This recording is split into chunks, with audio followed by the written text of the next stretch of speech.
This program is provided by Universal Genesis. Welcome back to the Deep Dive. Today we are taking on a source that has, well, intimidated philosophy students for generations. Oh, absolutely. Jean-Paul Sartre's 1943 masterwork, Being and Nothingness, or L'être et le néant. It's famous for being incredibly dense, but maybe more famous for being just completely unavoidable. It really is the existentialist Bible, and yeah, it's often seen as a kind of philosophical Everest. But our mission today is to give you a complete shortcut. Okay. We are decoding the core structural engine of the book, his pure theory of existence, his ontology.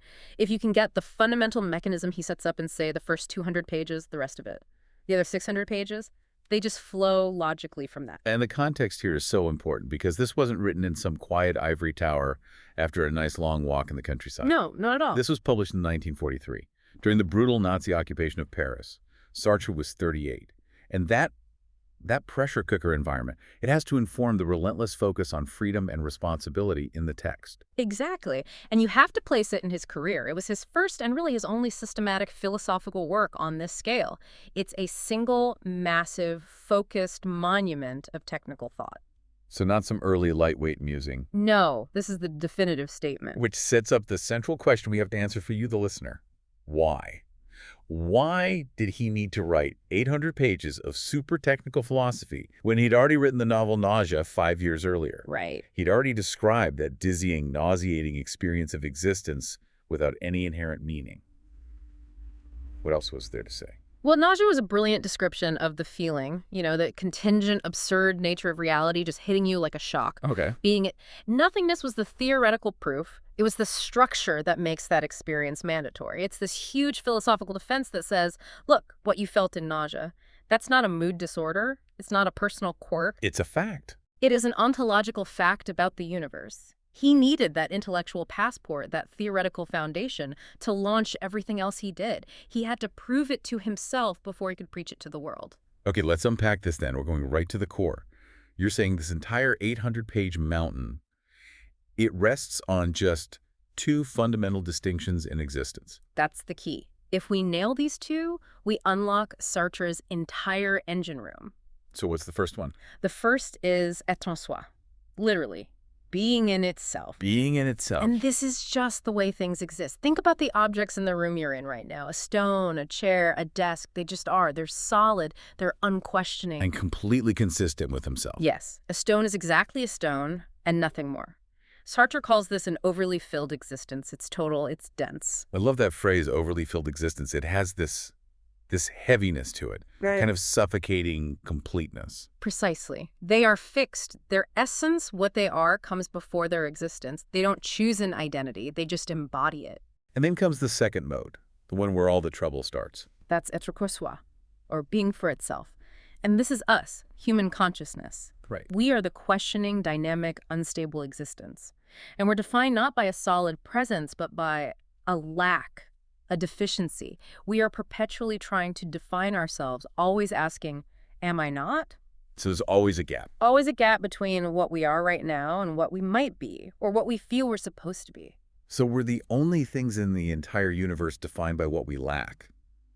A stone can't lack stoneness, but I can absolutely feel like I lack good personness or something. Exactly. The pour soi is constantly in flight from itself. It's always seeking to become that solid en soi that it knows deep down it can never be. And why should you, the listener, care about this philosophical dichotomy? Why is the difference between the stone and the self so critical? Because that fundamental permanent split, that gap in our own being, that is the source of all anxiety. But also, paradoxically, it's the source of all absolute freedom. If you were en soi, if you were fixed and complete, you'd be a thing. You wouldn't suffer, but you would also never, ever choose. Which brings us to the book's title, the nothingness part, the néant. Where does this emptiness even come from? And this is where Sartre makes his major move and really separates himself from almost every philosopher before him. Okay. He claims that nothingness is not inherent in the world. The world is just existence, pure being, beyond stuff. Right. Nothingness is carried into the world only by the pour soi, only by human consciousness. We, and only we, are the agents of negation. So we create the void just by thinking. Think about it. You can look at a wall and say, the wall is red. That's a positive statement about what exists. But then you say, Pierre is not here? Right. You have just conjured nothingness, the absence of Pierre, into that room. If there were no consciousness there to ask the question, is Pierre here? That absence just wouldn't exist. And we do this to ourselves constantly. This job is not me. I am not yet the person I want to be. Yes. All possibility, all lack, all regret. Every single instance of negation is generated by us. That's what makes the poor soul so fundamentally unstable. So when you feel that deep dissatisfaction, that I am empty feeling, That's not a flaw in your psychology. That's the very structure of your being. Your existence is split. I am here, that's existence. But I am not consistent with myself. I am always transcending myself, and that's the nothingness. This constant internal crack means we are perpetually defining ourselves by what we are not. so if the history of philosophy is this long search for solid ground, Sartre is telling us the ground beneath our feet is permanently fissured. It is. We exist, but the root of our existence is nothingness, a constant and necessary lack of a fixed self. And that idea, that permanent fissure, is where he launches his great philosophical battles. The great breakups. Yes. You can understand his whole system by looking at the giants he chooses to reject. He builds his ontology on refusing two major paths that just dominated 20th century thought. Okay, let's start with Hegel. The structure of en soi pour soi, it sounds so much like Hegel's master-slave dialectic.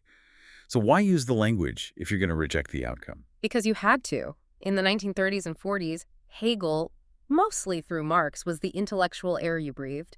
To be taken seriously, Sartre had to engage with that tradition. But what he did was a kind of internal destruction. Oh, so? Well, Hegel offers the Aufhebung, the sublation, the final reconciliation where the conflicts integrate into a higher truth. And Sartre just screams, no. No integration. Never. The rift is permanent. The en soi and the pour soi are perpetually divorced, and rejecting Aufhebung was the ultimate theoretical rejection of Marx's idea of historical necessity, of a final class reconciliation. Sartre is saying, history will not save you. There is no guaranteed endpoint. That is a huge move, especially then. So he cut off the path to historical comfort. But what about the other huge influence? Heidegger. They were both dealing with existence, but they seemed to come at it so differently. Fundamentally different, yes. They clashed on the role of time and death. For Heidegger, existence gains authenticity because it's finite. Death is a future event that integrates your life. It makes things whole. It makes things whole. It forces you to live authentically now. But Sartre said the problem is not in the future. The nothingness is the present, constant crack in consciousness that prevents integration. It's not about dying well, it's about living. Figured. Exactly. My death, for Sartre, is just the moment I stop being pour soi and become a fixed, complete en soi, a corpse. An object for other people to look at. Wow, so what's the immediate result of these two massive breakups? Sartre cuts off every single possible safety net. He cuts off that path to overall historical salvation from Hegel and Marx. And he cuts off the possibility of ethnic or linguistic grounding, the Heideggerian idea of a homeland. That's gone too. His existence theory becomes radically non-recuperative. It's stateless. It's meant to be globally applicable. it insists that the individual is alone. Completely alone, without cosmic or national comfort. Okay, so that brings us to the human condition. If there's no salvation, no integration, no final peace, what's the result for the person living this every day? The result is freedom. But it's a profoundly heavy burden. The core phrase is that humans are forced to be free. Forced to be free. Isn't that a contradiction? Kind of another form of determinism? It's a subtle point. You're determined in only one way. You are determined to be a chooser. You are, as he famously said, condemned to be free, which means there is no essential nature, no predefined self to fall back on. You are what you do. And choosing inaction, that's still a choice, and you are still responsible for the situation. And the way we try to escape that unbearable weight, that's his famous term, bad faith, mauvaise foi. Yes. Bad faith is the universal self-deception. It's when the pour soi consciousness tries to run away from its own freedom by pretending to be an en soi. An object. A fixed object. Yeah. We try to convince ourselves we have to be a certain way, that our options are limited. Can you give us a concrete example? Because this is where the philosophy really comes to life. The classic one Sartre uses is the cafe waiter. Watch him move. He's too quick, too precise, too perfect. He is playing the role of the waiter. He's performing waiterness. Exactly. He's trying to convince himself and everyone else that he is nothing but a waiter. I must do this because I'm a clerk. I can't leave because I'm a husband. He's trying to deny that he has any choice but to be this role. to become as fixed as a stone. He is fleeing the terrible realization that at any moment he could drop the tray, walk out, and become something else entirely. Bad faith is the lie we tell ourselves to escape the weight of choice by blaming society or my background or the times. It's the ultimate denial of your own radical freedom. It is. That is such a powerful way to understand self-justification. It shows why this philosophy, even though it's so cold, is also so demanding. But we know Sartre didn't stay locked in this realm of hyper-individualism. He became a massive political figure. So he did. So how did this philosophy, which is so about isolation and personal choice, lead to militant, collective political action? Well, the transition was profound, and it was really triggered by the context of post-liberation 1945.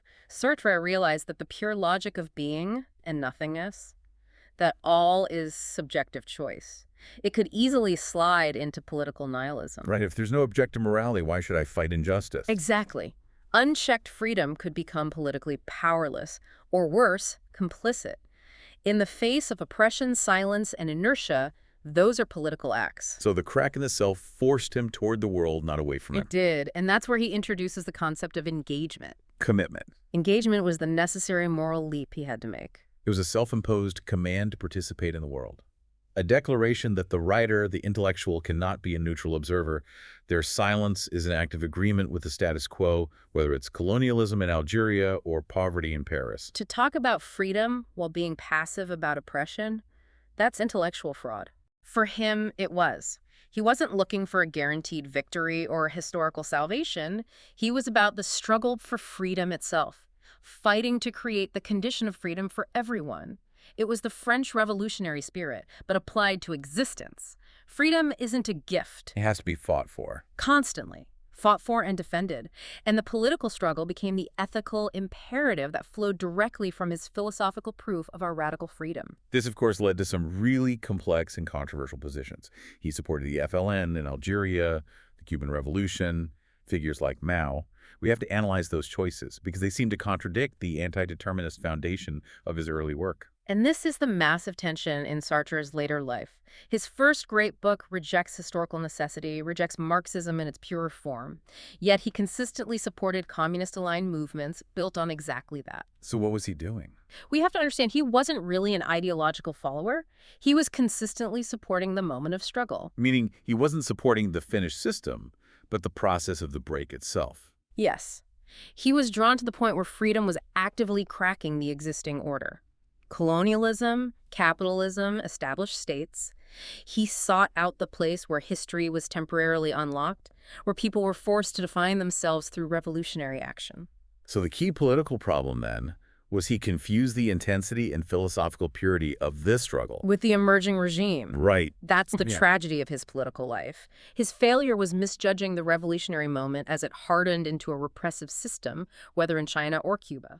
He was so focused on the rupture, the birth of freedom, that he over-validated the new power structure that came after. And we have to place this in the brutal context of the era. You must. From the 40s to the 60s, a practical third way between Western liberalism tied to colonialism and the only real effective force for anti-imperial change, which was often communist movements.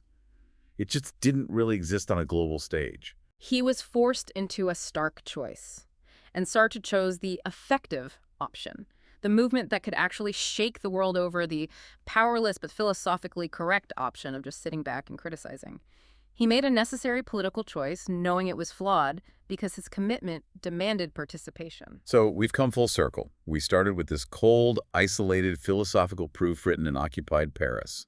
We went through the radical rejection of all intellectual comforts, no Hegelian resolution, no Heideggerian integration, and we arrived at the painful burden of a freedom that demanded collective action. Being and nothingness is a monument to loneliness, but a necessary one.